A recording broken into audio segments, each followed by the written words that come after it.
everybody, it's Vivek here from Meaningful Ideas and Gentle Parents Unite, and I'm here with my friend Joel Douglas. Hello, y'all. Hi, Joel. And Joel and I have known each other for many years, probably like a decade now. Yes. And we always come to this conference together, and we're at the Future Aces Youth Empowerment Conference, and it happens every single year. Yeah. And there's like 100, 200 kids that come, and they go through all sorts of empowering things, and it's really great. And so we met here volunteering all the time. Beautiful story, by the way. Yeah, and Joel, his kid Sophie, she was here two or 3 years ago, right? When she was 2 years old. Now she's 5. Hi, Sophie. And she was 5 at the time. She was 2 at the time.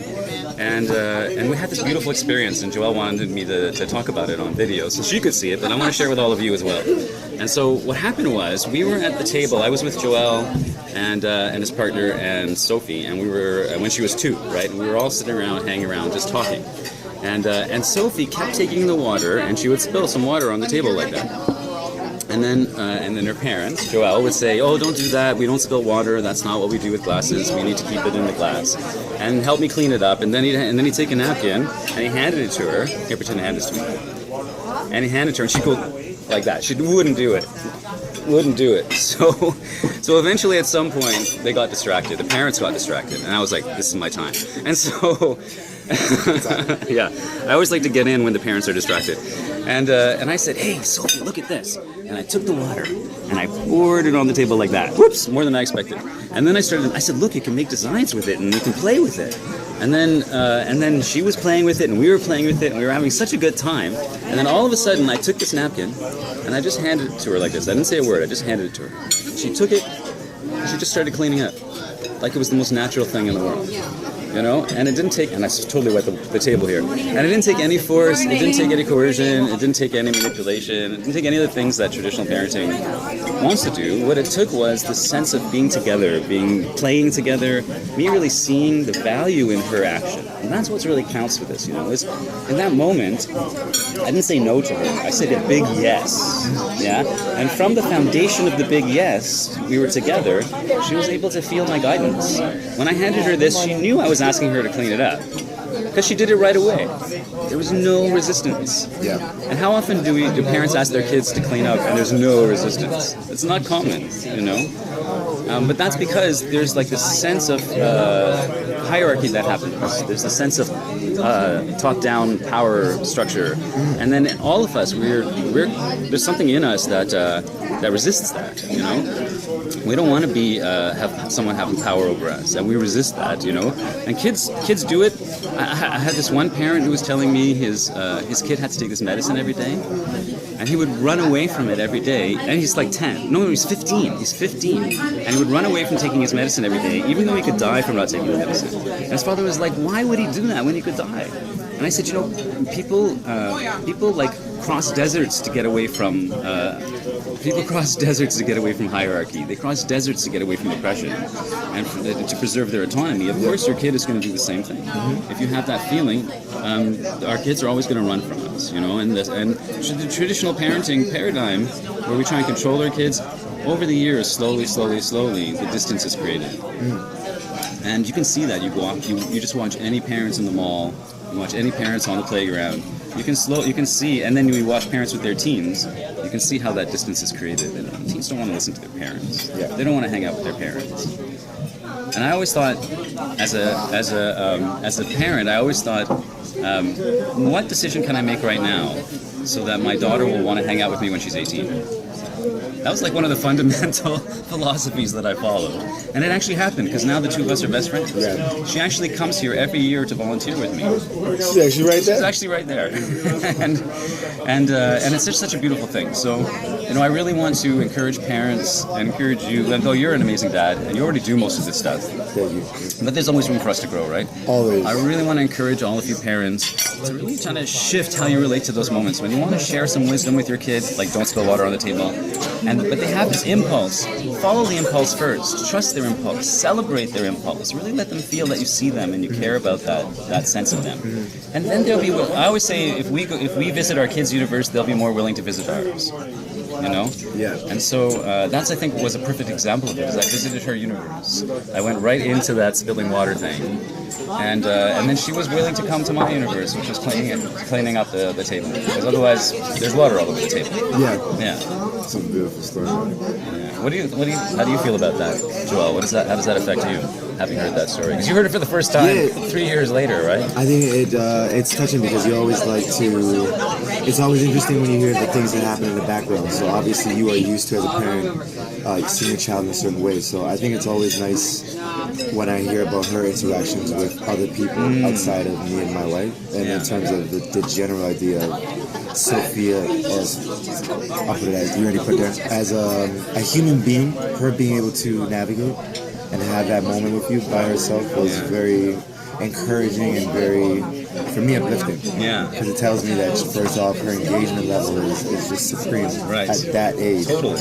And then secondly, that there are ways in which she does want to engage, and maybe I can change a few of those ways myself to adapt to how she understands or how she maybe wants to navigate, whether it be cleaning or, I don't know, brushing teeth. Anything. Right, exactly. There's never a shortage of opportunities to practice this, right? But those stories help illuminate what I can try, what I can't try, what I should try. Right. So I love it. Yeah, that's great. Thank Another you. world. Yeah. You know, you mentioned about like young people and their level of engagement. I was interacting with a 5-month-old on Tuesday, just this past Tuesday. Okay. Yeah, and so the dad had the 5-month-old. I was coming home. I was dropping my mom off at home, and the neighbor from across the hall came out, and he had his little 5-month-old bundle of cuteness in his arms. And at one point he asked me, "Do you want to hold her?" And I said, "Sure, let me ask her first." And he was like, "She's 5 months. Who asks a 5-month-old?" And so I said, "But let me ask her first, right?" So I went up to her and I said, "Can I hold you?" Yeah. And she went like this. Just a little pull, right? Just like the smallest little thing. It wasn't like this, because the kid wants to go to you. They're like, they're all over you, right? But this kid was just a little pull like this, and I saw it clear no. So I said, "Okay, thank you for sharing that you didn't want that. I honor your consent, and I really appreciate you sharing your truth with me." And the dad said, What's happening? Why are you doing that? And I said, "Well, I asked for her permission. And she didn't give the permission, and I honored her consent." And I said, "Did you see how clear her no was?" He goes, "I did see it. I never would have thought that she could communicate with me so clearly at 5 months, but I saw it." And I said, "Did you see her reaction when I honored it?" She goes, "Yeah, she just relaxed and felt so at peace." I said, "Yeah, it's never too early to start teaching kids that their body is their own, they can make their own decisions around it, and that they deserve to have that autonomy and that care for their space." Yeah. You know. But the point of that was how clear the communication was even at 5 months. And that makes such a difference, you know. So if we can really tune into our kids and see them as having much more capacity than we ever think they do, you know. We so often think, oh, a 2-year-old or a 5-year-old, but they have such deep wisdom inside of them. You know, they have a connection to the source that in a lot of ways adults lose, and they're still connected, you know. And we can help them tune into that wisdom, and we can help them preserve that wisdom, which was my main focus with that girl over there, was helping her preserve her inner wisdom, her inner light. Yesterday she came. So my daughter is one of the leaders of the groups here at the thing, and she came up to me yesterday and she's like, "Dad, there's this one kid in one of the groups that's coming into your session, and he causes a lot of trouble in the group, and he's speaking out. I think he needs a lot of your empathy." Yeah. She didn't warn me like he's in trouble. She was warning me like he needs connection, he needs empathy, he needs care. Yeah. And it's just her. And she said he's got a really deep heart. He's a really beautiful person, but I don't know if anybody really sees that about him. And for her to be able to see past the surface that way, you know, it shows that she's taken in over the years the way that I've treated her. Yeah. You know? Yeah. And then I was able to connect with this kid, and he wasn't destructive in my group at all.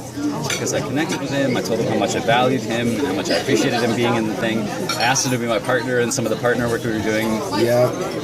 And it was just beautiful. But her warning helped me so much, and it just like really showed me how she's tuned in, you know? Yeah.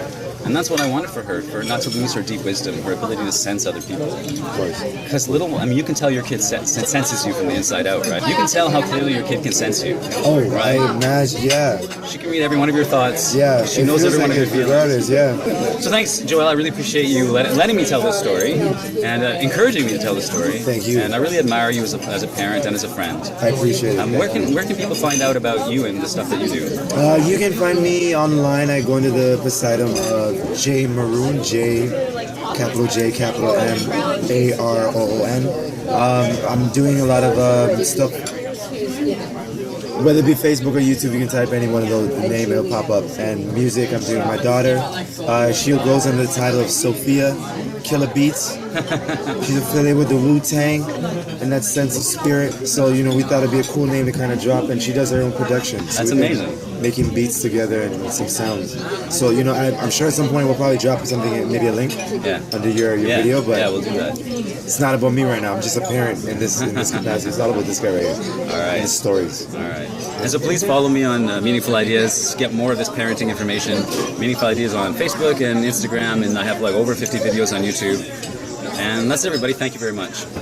Goodbye, guys. Thanks, Joel. Thank you. Boom.